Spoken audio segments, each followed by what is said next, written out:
इसमें कैजुअल्टी बहुत बड़ी होनी थी, बहुत ही ज़्यादा, 76 से ज़्यादा हो जानी थी, क्योंकि हमारी पार्टी डीआरजी और एसटीएफ टोटल मिला के 380 की नफरी उस एलओपी के ऊपर थी।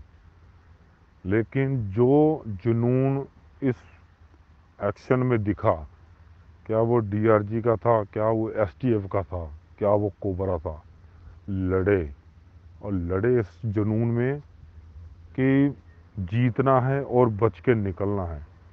शायद उसी जुनून के कारण हम लोगों की कैजुअल्टी, जितनी दुनिया तो बोलती ना बहुत बड़ी कैजुअल्टी हुई, मैं ये मानता हूँ कि ये कैजुअल्टी अभी बहुत नॉर्मल है। अगर ना एम्बुश तोड़ते ना कुछ कर दे तो उन लोगों ने हमारे पे यूबीजीएल और आर यूबीजीएल और आरबीजी सेल मार मार के पूरा हमारे को निस्तो नाबूद कर देना था और हमारा सर कुछ ले जाना था। हमारे कोबरा के बंदों ने इतना किया कि जो बंदा डेड हो गया ना, उसका डेड बॉडी जो तो उठा सका वो तो उठाया, लेकिन जो डेड बॉडी वहाँ छूटा ना, उसका वेपन उठा के ले आए। इतना किया हमारे बंदों ने। वहाँ पे हम सेट से बोलते रहे चॉपर चॉपर चॉपर चॉपर। यार मानना पड़ेगा इस फौज को, 10 बजे सुबह, सुबह 11 बजे बोल रहा है भी चॉपर उड़ गया, 1 बज गया बोल रहा, फिर बोल रहा है भी चॉपर के लिए ना जीआर बताओ, फिर उसके लिए बोल रहा है भी चॉपर वहाँ नहीं आ सकता है, फिर बाद में बोल रहा है आपको 3 किलोमीटर और आगे जाना पड़ेगा। वहाँ गए, वहाँ भी जाके बोल रहा है कि चॉपर अभी तक, चॉपर के लिए सोच रहे हैं, बात चल रही है आईजी से। अरे यार हद हो गई, री तुम नहीं भेज रहे। री के लिए 168 को बताया, वो लोग अपनी कंपनी से चले हुए एक पहाड़ी पे बैठे हुए जाके, बताओ कोई मतलब नहीं। लेकिन जैसे हमारी पार्टी थोड़ी सी आगे आई तो नक्सली हमारे पीछे 8 किलोमीटर तक आए हैं। और वो 8 किलोमीटर तक आने के बाद जब सीआरपी को, हमारे को पता चल गया ना इस जीआरपी सीआरपी है, फिर हमने उनको फ़ोन किया। वहाँ पे फ़ोन लग रहा था, हमने फ़ोन किया, एक सेट से कम्युनिकेशन करवाया। फिर हमारा डीसी सारा उन्होंने बोला कि ऊपर पहाड़ी पे बैठे रहोगे क्या, नीचे नहीं आओगे। फिर उन लोगों ने नीचे से आके दाहिनी तरफ से पूरा घेरा डाला है। फिर वो नक्सलियों को, पर जब इन्होंने जूबी जल मारे ना सीआरपी ने, तब वो नक्सल पार्टी वापस हटी है। पार्टी जो भी वहाँ पे फायर हुआ, सबसे पहला जो वहाँ से फायर आया, तो फायर आरबीजी राउंड का फायर आया, तो इतना तगड़ा धमाका होता आरबीजी राउंड का, उसमें आदमी दहल जाता है कि क्या हो गया। और जैसे वो फायर आया तो उसके बाद फिर एसटीएफ और डीआरजी वालों ने फायर खोल दिया, यूबीजीएल सीजीएल। फिर वहाँ पे इतना चला, हमारे 2 IC सर थे इसमें, संदीप द्विवेदी सर, वो उसमें जख्मी हुए हैं, उनके हाथ पे गोली लगी और एक रान पे गोली लगी। और हमारे डीसी सर हैं मुनीष सर, उनके हेड पे बैक साइड में उनके जूबी जल का स्प्लिंटर लगा। एक हमारा इंस्पेक्टर साहब है, वो बेचारा बाद में शहीद हो गया। वो तो ग्राउंड के अंदर उसको हिट हुआ, बुलेट हिट हुआ सीधे डायरेक्ट चेस्ट पे सामने से। नक्सल को खदेड़ते हुए पार्टी को फायर एंड मूव करवा रहे थे एडवांस, तो उन्होंने एक कोने से, मतलब कि पार्टी को गुजारा, तो बस वहीं से उनको किसी ने झाड़ी में शूट किया, वहीं से गया। उसके बाद जो हम लोगों ने, जो एम्बुश में गिरे थे, हमने उनका एम्बुश तोड़ा। एम्बुश तोड़ा, सीजीआरएल आरएल मारा है, जूबीजल मारे, एम्बुश तोड़ा। एम्बुश तोड़ के फिर वहाँ से हम भागे हैं सारे, पूरे डीआरजी एसटीएफ। फिर हमने उल्टा उनके ऊपर किया, काउंटर एम्बुश किया। वहाँ मुठभेड़ चली 6 घंटे। वहाँ से हम लोग सेट पे बोलते रहे, बाकी भाइयों इस फौज को सैल्यूट है, लड़ती है, करती है और काम पे खरी उतरती है।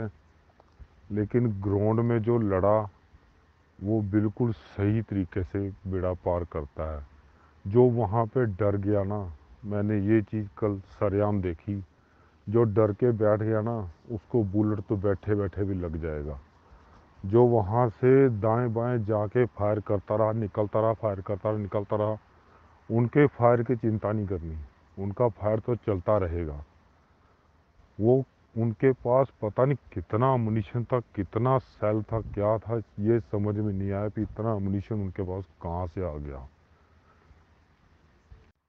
भाई इन बंदों को सल्यूट है दिल से, जो बंदे गए। कल हमने कैंप में आके खाना नहीं खाया, हमारा खाना ऐसे पड़ा रह गया। रात को 1:30 बजे कैंप में वापस आए, हमें नींद नहीं आई। आज पूरा दिन भी हम पूरे ऐसे बैठे रहे, लेकिन मन नहीं किया। अभी डीआईजी बीजापुर डीआईजी जो है कोमल सिंह साहब है, जो वो आ रखा कैंप में। कल ब्रीफिंग है, कल डीजी साहब भी आ रहा है। बीजापुर में तो आज आ गया, रायपुर में डीजी साहब आ चुका है, अभी यहाँ पे है।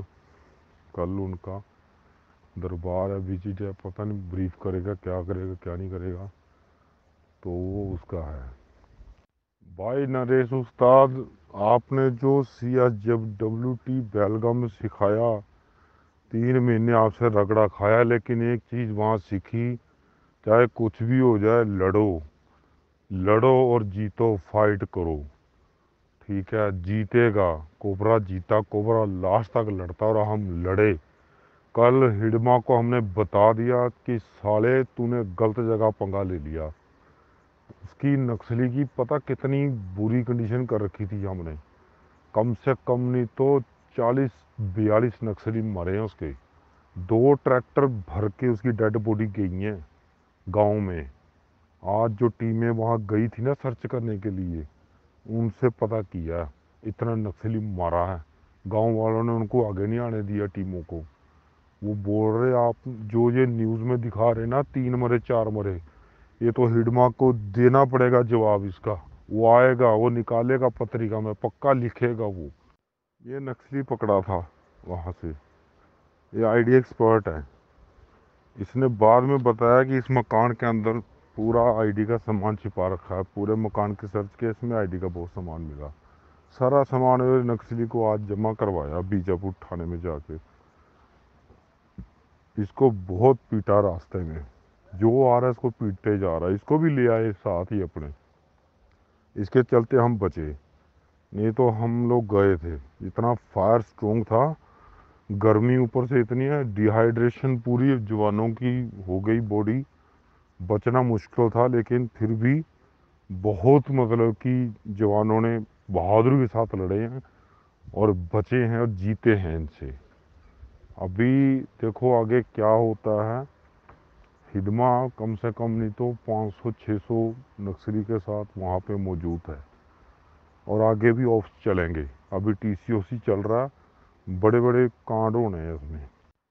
बाकी मैंने एक चीज़ देखी, कोबरा में बड्डी सिस्टम है, यूनिटी है, कुछ भी हो जाए। मैं जब वहाँ से निकला ना, एक जिंदा नक्सली को पकड़ा, उसको अपनी ढाल बना के ना मैं वहाँ से निकला अपनी पूरे सेक्शन को लेके। और मेरे सेक्शन जहाँ जहाँ जाती गई, मेरे ऊपर एक भी गोली, एक भी सेल फायर नहीं किया किसी ने। क्यों? मेरे पास जिंदा नक्सली था, उसी को ढाल बना के मैं ले आया।